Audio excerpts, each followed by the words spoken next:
Module 5, the balloon shed.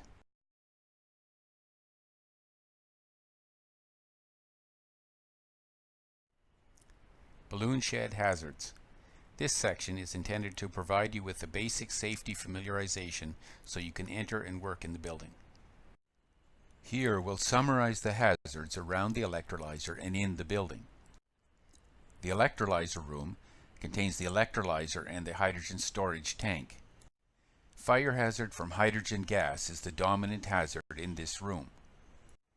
It's essential that all personnel keep ignition sources away from the balloon shed. This means no smoking, no power tools, and proper grounding to eliminate static electricity. Keep the building properly ventilated to ensure any planned or accidental releases of hydrogen are safely vented out of the building. The cells contain potassium hydroxide solution, which is corrosive and can produce severe burns if it comes in contact with the body or is swallowed or inhaled. Technicians don't work with this solution. That's reserved for the OIC and the inspector. Gas samplers, lubricants, and leak detectors are also found in this room and may be irritants, poisonous, or corrosive. All of these chemicals have similar first aid requirements. In case of eye contact, flush the eyes for 20 minutes with water. In case of skin contact, wash the affected skin for 20 minutes with water. In case of inhalation, move to fresh air. And in case of ingestion, do not induce vomiting.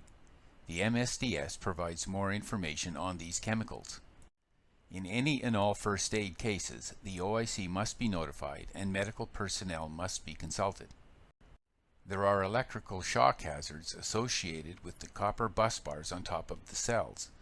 Metal objects coming in contact with the copper bus bars will cause an electrical short circuit and create big sparks. There are burn hazards associated with the cells.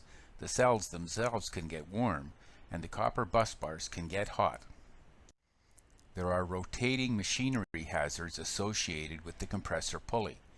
There is a metal cage in front of it to prevent clothing and fingers from getting caught, but you should still exercise caution near the back of the electrolyzer. The hydrogen storage tank and the lines connecting to it have compressed gas hazards and also fire hazards. All the gas cylinders have compressed gas hazards, and hydrogen cylinders also have a fire hazard. There are overhead door hazards. The overhead doors can be heavy, so caution must be exercised when opening and closing the doors. The door chain should be left in the chain trap when not in use. When opening the doors, remove the chain from the chain trap, stand back from the door in line with the pulley overhead. Do not wrap the chain around your hand. Keep the two chains from getting tangled with each other. Keep both hands on the chain and pull hand over hand, slowly raising the door. When the door is opened all the way, place the chain back in the chain trap. Similarly, when closing the doors, remove the chain from the trap. Keep both hands on the chain and slowly lower the door. When the door is back on the ground, engage the chain trap again. The ramps, stairs, floors, and ground all have slip hazards and possibly trip hazards. Wet weather or snow can make it worse, but even in dry conditions there's a potential for bird droppings, for example, that can be very slippery. Keep your eyes open for hazards. There may also be wildlife hazards. Stay aware and be on the lookout for wildlife hazards associated with horses, bears, coyotes, snakes, and large spiders. This section will provide an overview of the safety equipment and will be repeated in more detail in the electrolyzer training. From the building familiarization, you're already familiar with the safety board in the electrolyzer room. The PPE cabinet has gloves and glasses and goggles, the chemical burn solution, the first aid kit, and the eye wash station. We've already described the fire and gas sensors located on the ceiling above the electrolyzer. If either the fire or gas sensor is activated, it will illuminate indicator lights on the side of the balloon shed and sound a loud siren. The fire and gas sensors are connected to a control alarm panel in the operations building. The control alarm panel manages power to the electrolyzer. The gas alarm panel is used to monitor and test the gas sensor. Staff entering the balloon shed must be familiar with the fundamental controls and indicators of the control panel. First, the electrolyzer power enabled light This is normally on. The fire alarm indicator light shows if the fire alarm has been activated. There are also 3 electrolyzer status indicators. You'll learn more about these indicators when you study the electrolyzer module, but for now it's important to know that the normal routine is that all 3 lights are on. If any one of these lights are off and you don't know the reason why, advise the OIC. The gas alarm panel is located below the control panel but is tied into the same circuit. If the gas alarm activates, the siren and indicator lights are turned on and the power to the electrolyzer is turned off. A close-up view of the gas alarm panel shows the green pilot light. This indicates the panel is powered on and should always be illuminated. The meter shows the hydrogen concentration at the sensor.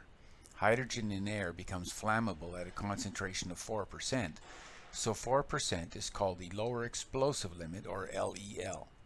The meter scale is measured in percent of the lower explosive limit. It should always read 0%. The orange warn test light, the red alarm light, and the blue fail light all indicate malfunctions or alarms, and they should always be off. On Sable Island, working alone is common. The small staff numbers and staggered shift schedule mean that technicians can go 72 hours without seeing another person.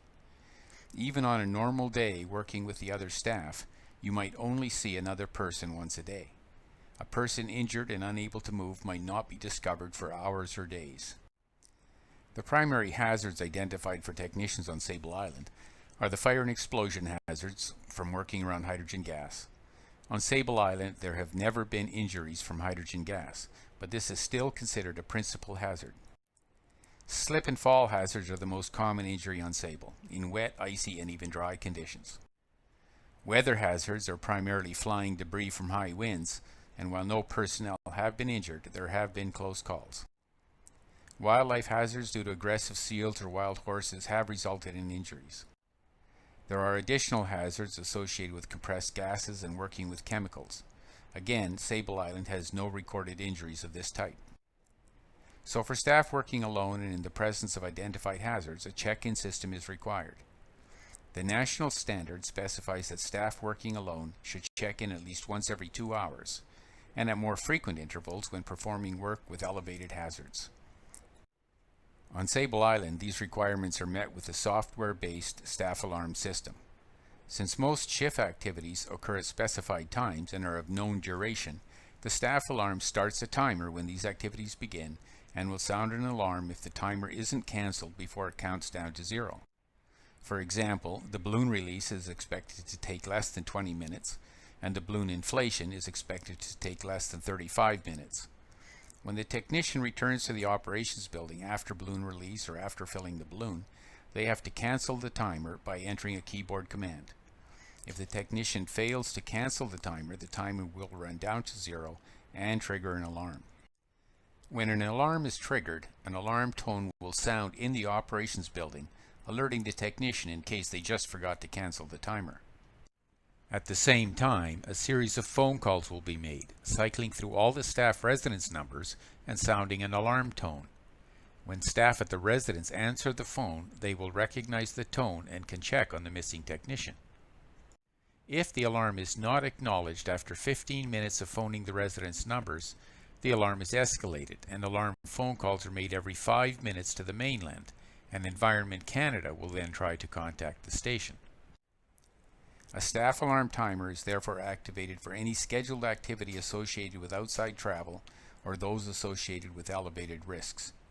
This includes shift start, balloon inflation, balloon release, air chemistry checks or other exterior activities, and shift end. In addition, there may be additional timers to ensure check-ins occur at least every 2 hours. The staff alarm timer can also be triggered manually for staff doing weekly checks or unscheduled work in the balloon shed, or work elsewhere in the station. Also, staff leaving the station for a walk or aircraft operations or other activities may choose to trigger this timer. Like all safety systems though, the staff alarm timer is only as good as the staff who use it. This completes the balloon shed familiarization.